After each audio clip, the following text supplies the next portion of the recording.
凌晨3點，機窗後玻璃窗滲着寒意，半掩的行李箱藏着幾多諷刺。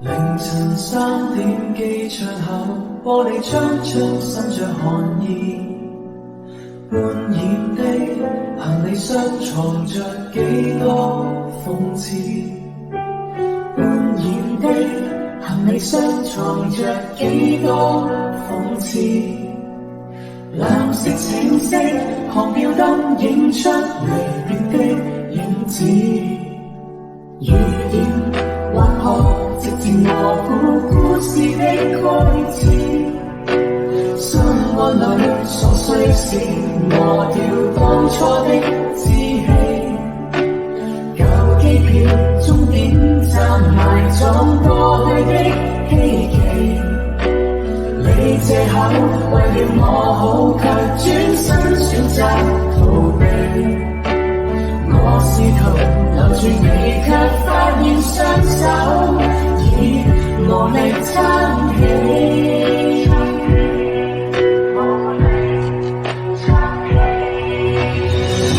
淚就在心裏流，誰人願意鬆手？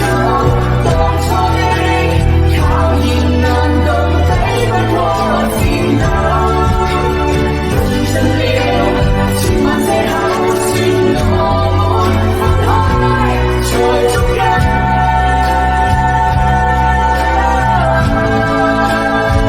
想重新開始，卻發現靈魂已在漂流。眼前的象真的太厚，我的夢想卻荒謬，逃避着原諒，卻換來永恆的缺陷。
生死問誰可救？誰可救？